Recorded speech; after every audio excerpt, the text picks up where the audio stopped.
Welcome to Comfort Crime with Lindsay Sanchez, a cozy mystery podcast where no actual crimes have been committed. Today, we'll continue Murder on Maple Mountain, a cozy mystery with an amateur sleuth, a second chance romance, and a killer who won't stop until they finished what was started 12 years ago. If this is your first time here, please start with Episode 1, Chapter 1, or feel free to start with the prequel short story, Death at Dogwood Lake. There is a link to both in the show notes. And for everyone else, we'll continue to Chapter 12. But first, an update. In this week's newsletter, I'm going to share what inspired Dogwood Nursery in this story. It's a whole saga going back about 12 years in the making, and if you are local to my neighborhood, which I know many of you are, you'll totally know what I'm talking about, and if you're not, don't worry. I'll paint a full picture for you because as dramatized and fictionalized as Dogwood Nursery is, it is inspired by a real place with a real story. One that I can't spoil because I don't know the ending. It could be totally harmless or completely sinister, and that's what got my little brain thinking about it in the first place. And I know I'm not the only one. So if you are on the newsletter, reply and let me know if you have also noticed this little spot in our neighborhood, or if there's something like that in your neighborhood that just piques your curiosity. And if you're not, join us. You can find the link in the show notes or at comfortcrime.com. Last time, as suspicion falls on Georgia's sister Sienna and her best friend Lisa, Georgia must clear both their names, outsmart a killer, and decide if she can trust her charming ex Jake before they get blamed for murder, or worse, the killer strikes again.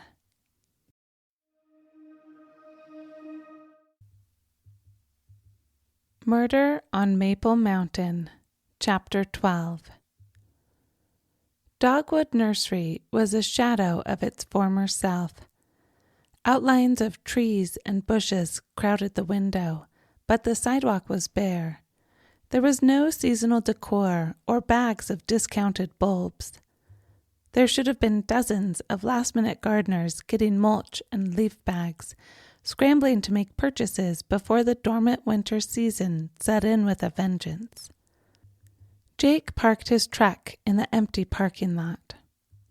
Georgia got out, shutting the passenger door softly, like a slam might wake something in this ghost of a place. Up close, the building was dirty and neglected. Cobwebs clung to the corners, and a thick layer of dust coated every flat surface. How do we get in? Jake stood in front of the closed sign, a few feet behind Georgia. She waved her hand in front of the motion sensor door, expecting it to be locked, for nothing to happen. Expecting to have to circle the abandoned building and look for a broken window. The door slid open. Georgia took a step inside. It smelled like an indoor pool had a baby with a garden. Chemicals and wet earth both fighting for dominance. Beyond the window display, a row of tables holding large empty pots and bags of fertilizers. To the back left was the door of the office that had once belonged to Jake's dad and Rose's late husband Tom Harding. To the right was a wall of black tarp. The entire sunroom section of the store was completely draped off. "We should go," Jake whispered, still standing on the sidewalk outside. He either didn't want to trespass or didn't want to see the store that had once been his dad's transformed into whatever haunted version of it Flip-Flops had turned it into. Georgia didn't want to either, but there were answers here. She could feel it. Be a lookout. Georgia hurried to the back corner. I'll check the office and then we can go. She turned the handle, holding her breath as the door creaked open. The very last time she'd been in the office, she had found the document that had changed everything. And she'd also found the man she called Flip-Flops for the first time. Could it really be that simple? Could this office hold the answers for a second murder in Dogwood? The desk stood in the same place, a layer of dust like a blanket over it. Empty shelves and drawn drapes, lit by the dim light following Georgia through the open door. She ran around the desk, her heart thumping as she opened each drawer. Empty. There was nothing but cobwebs and disgruntled spiders. No paperwork or envelopes, no smoking gun or bottle of cyanide. Whatever Ivy had given her life trying to discover, it wasn't here. Georgia backed out, closing the door behind her. Of course it wasn't there. It had been foolish to come. If someone had evidence against her for a crime she'd committed, she wouldn't hide it in the first place someone would look. Of course the proof that Flip-Flops had killed Ivy and was attempting to murder Rose wouldn't be unprotected in the place the two women had been fighting to restore. She'd been reckless to come, and maybe tip Flip-Flops off, to drag Jake into this, to let the past dictate the present, to think she could solve this.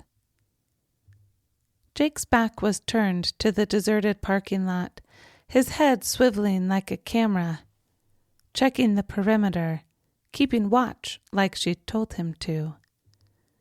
He'd been smarter than she had, staying on the sidewalk, removed from whatever trouble was happening in Dogwood. Georgia should take a page out of his book and learn a little self-preservation. She always did run into things headlong.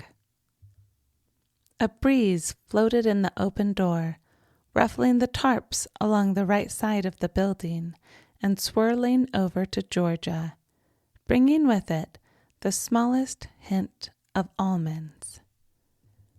Footprints scuffled the dust by the tables, and now that she looked at them, the pots and bags of fertilizers were clean. Not a single speck of dust. Flip-Flops may not be hiding Ivy's envelope here, but he was hiding something. She followed the footprints to an opening in the black tarps. More tarps covered the floor. Georgia squinted in the darkness. Huge barrels lined the far wall, interspersed with flower pots full of crushed rock and earth. Coiled hoses hung on the wall, and bottles of bleach covered a table on the other side. "Oh my gosh," she whispered. Whatever operation Flip-Flops had going here, it wasn't gardening. This was his front, just like the heavy pots she'd seen his men moving years ago. He'd been doing this all along. "Did you find anything?" Jake turned around. "You've got to see this." Georgia opened the flap further. "I don't know how to describe it." Jake hurried over. Just before the door shut behind him, another gust of wind wafted in. And there it was, that tiny hint of almond. "Can you smell that?"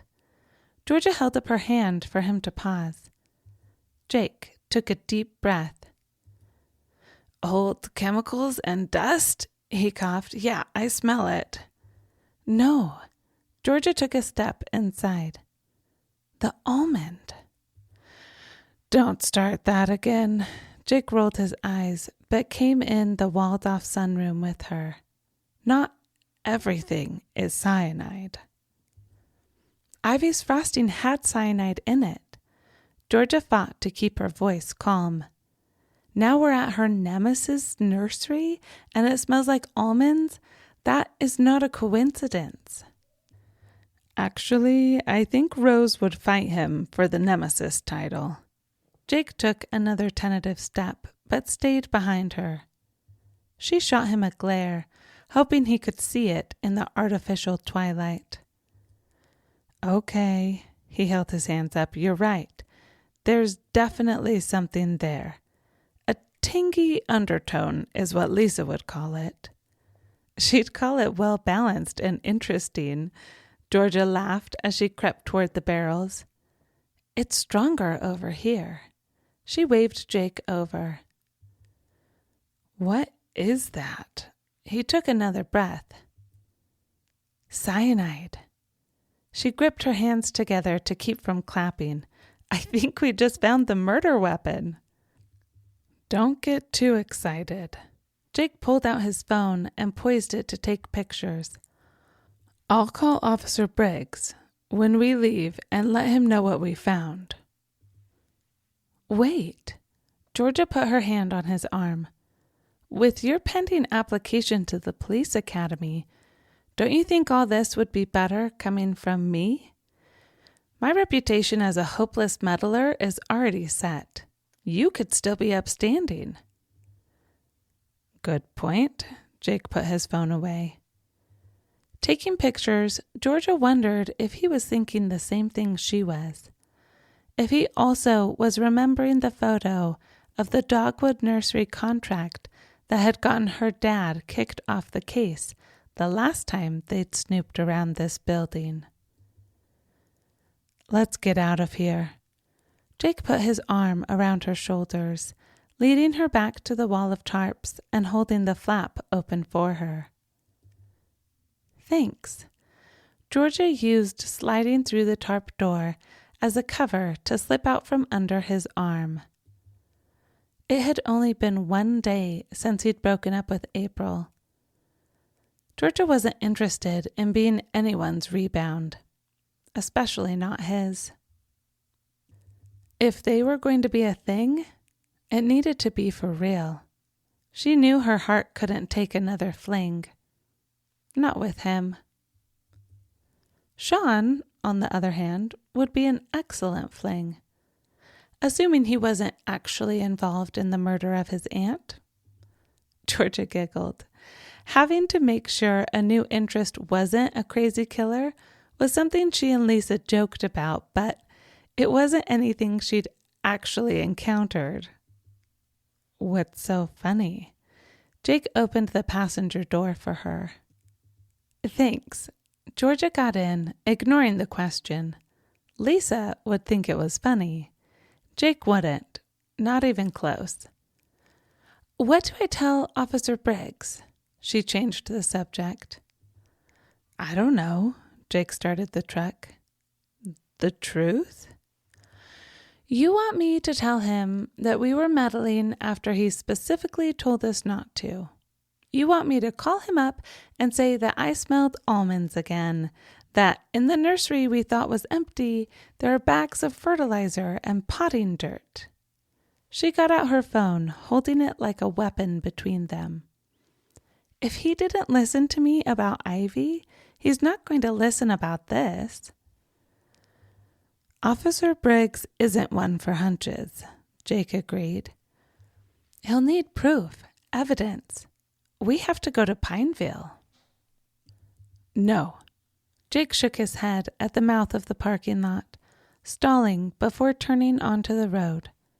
No. If that man is the killer, we don't go anywhere near him. But we need to figure out what he was doing there, Georgia almost begged, wishing for the 100th time that she'd just driven her own truck. We need to know what all that setup was for. I know what that was. Jake pulled onto the main road. What? How? Call Officer Briggs and I'll show you. Georgia dialed the number for the Dogwood City Police Station that she'd memorized when she was 6.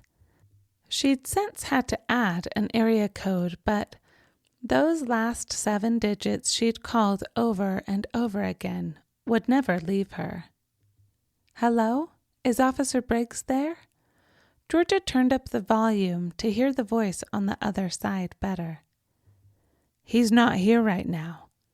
The voice of Officer Stewart came through the speaker loud and clear. "I can take a message, or you can call his cell." Georgia pushed the volume down button a few times, wishing she'd trusted her presettings. Yeah. Information swirled around her brain, trying to format itself into something cohesive. We think there's something weird going on at Dogwood Nursery, and maybe something to do with cyanide." She hung up the phone before Officer Stewart could ask any questions. "That's it?" Jake held up one hand like, what the heck? "You said to tell the truth." "I said he needs hard evidence. Tell him what we found, not what you think we found." "I don't know what it is." Georgia threw up her own hands. "You didn't tell me yet."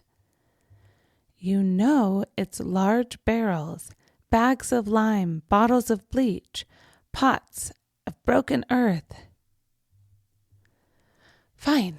She folded her arms. "You call next time." They drove in silence to the base of Maple Mountain. "You're not just tricking me and taking me home, are you?" At the stoplight, she couldn't keep her suspicions to herself anymore. "You'll see." He drove up the canyon past the picnic area, camping spot, and fishing dock, finally to Sunset Cabin Glen.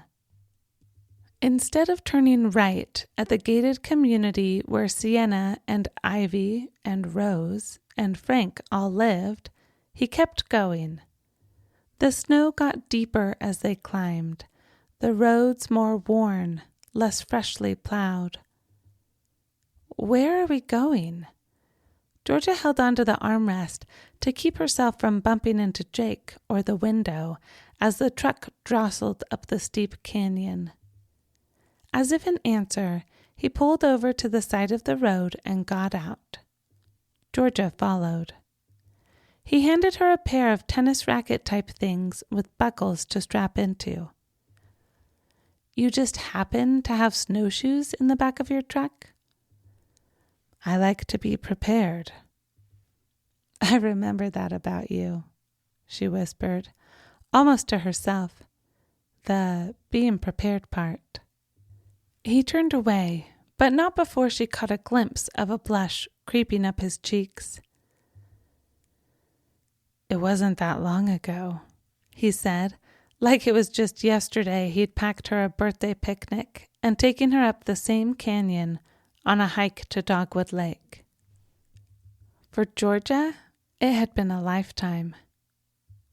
"What else do you have back there?" She broke the spell. He closed the cover before she could see in.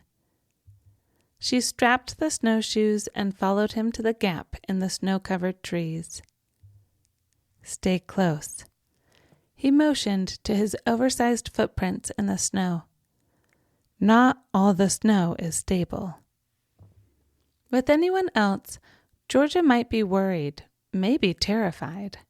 Not just because she had found evidence pointing to a real murderer of Ivy Whitehead, but also because she'd heard the stories of people getting lost on the mountain, people freezing in the snow. As a kid, her parents hadn't told her fairy tales. They'd told her stories of the mountain, the legends and the lore, and ways to stay safe. Almost there. Jake reached out his hand to help her climb a rise in the snow. Ahead was a gaping hole in the side of the mountain. There it is. Jake waved his hand like he was welcoming her to his mansion. An abandoned mine? A large no trespassing sign hung above the entrance, flanked by danger and keep out. Look, Jake led her to a pile of rocks, the exact shade as the crushed ones at Dogwood Nursery. What am I looking at? She leaned in for a closer look at the hard earth. It's old mine waste, tailings. Jake kept a hold of her hand and led her to another pile. That's set up at the nursery. Was someone reworking them? They're looking for gold. How do you know? My grandpa worked in this mine. He gestured to the gaping hole behind him. He used to bring my dad up here and tell him about it. And when I was little, my dad did the same for me. So it has nothing to do with cyanide? That's why you got mad when I said that on the phone? The opposite. Jake held her gaze. This mine was famous for early cyanide leaching. What? They used cyanide to get the gold out of the crushed rock. I was mad because I wanted him to come to his own conclusion. Officer Briggs is not a hunch guy, but he's more likely to follow his own hunch than yours. Sorry. Georgia rubbed her hands together, the cold settling into her fingers and toes. It was beyond her how she'd been to town and back again and still hadn't made it to her house to pack a bag and get her own clothes. She pulled Sienna's coat hood over her head. Let's get you out of here. Jake started back down the side of the mountain. Okay. She'd be fine till they made it to the truck. Then she'd exploit Jake's heated seats. She put one snowshoed foot in front of the other, working her way down the slope the same way Jake had, until she slipped. One wrong step, and she was sliding down the snow, headed straight for Jake. Watch out, she yelled as she barreled into him, taking him out at the knees. They tumbled through the snow together, till Jake caught a sapling as they passed with one hand and held onto her with the other. You okay? He helped her stand. Yeah, you? She brushed the snow from her pants and then from his. He nodded. Snow had found its way inside her coat, melting and sliding down her neck. She locked her teeth together to keep from chattering. By the time they reached the truck, the chill had settled into her bones, and she knew the only way to get rid of it would be a long, hot shower, or a soak in Sienna's new hot tub. In her mind, she was already there, soaking in the warmth, letting the jets ease away the stress of the day. She buckled her seatbelt and folded her arms to keep from shivering. Jake was just as quiet, no doubt also dreaming of overly hot water followed by dry clothes. When he stopped at Sienna's, Georgia managed a goodbye and rushed inside. She changed into Sienna's impossibly small swimsuit, grabbed a robe, and flew out the doors. Nothing could keep her from the warm bliss waiting on the deck. She kicked off her boots, opened the lid, and screamed. Face down in the steaming water was a body. The shape and size were unmistakable. The man from Pineville Nursery was dead.